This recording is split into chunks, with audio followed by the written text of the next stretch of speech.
মূলত বাংলাদেশের ঐতিহ্য এবং ঐতিহাসিক জায়গা হচ্ছে মৌলভীবাজারের শ্রীমঙ্গল, যেখানে হাজার হাজার পর্যটন সারা বছর এখানে আসে।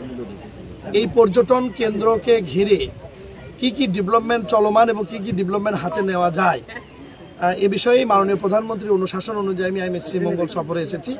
বৃহত্তর সিলেটের জন্য একটা অনেক বড় প্রকল্প হাতে নেওয়া আছে, প্রায় 5,500 কোটি টাকা। সেই প্রকল্প থেকে প্রায় 1,000 কোটি টাকার বরাদ্দ আছে মৌলভীবাজার জেলার জন্য। সেই 1,000 কোটি টাকার মধ্যে সর্বোচ্চ গুরুত্ব দিয়ে শ্রীমঙ্গলকে যাতে রাস্তাঘাট পর্যটন এরিয়াগুলোকে গুরুত্ব দিয়ে রাস্তাঘাট যাতে ওয়েডিং করে বড় করে মানুষের চলাচল উপযোগী করা যায়। এর বাইরে একটা চলমান রাস্তার কাজ আমি পরিদর্শন করে আসছি। পরিচ্ছন্ন কর্মীদের জন্য একটা ভবন নির্মাণ হচ্ছে, সেটাও আমি পরিদর্শন করব। এই মাঠেই কিছুদিন আগে আমাদের বাংলাদেশের সবচাইতে জনপ্রিয় প্রধানমন্ত্রী জনাব তারেক রহমান বক্তব্য দিয়ে গেছেন।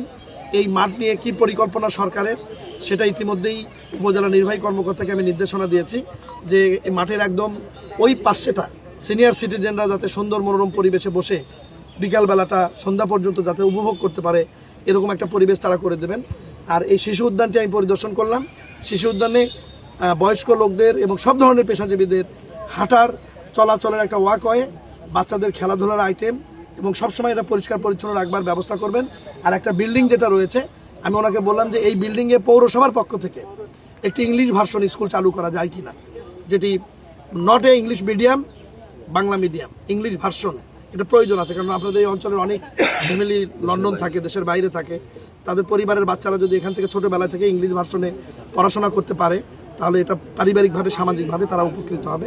এই বিষয়গুলোর জন্য আমি ইউনো মহোদয়কে বাজেট দিতে বলেছি এবং উনি যে বাজেট দেবেন শ্রীমঙ্গলবাসীর সম্মান রেখে আমি পুরো বাজেটই এখানে বরাদ্দ করবো ইনশাআল্লাহ। ধন্যবাদ।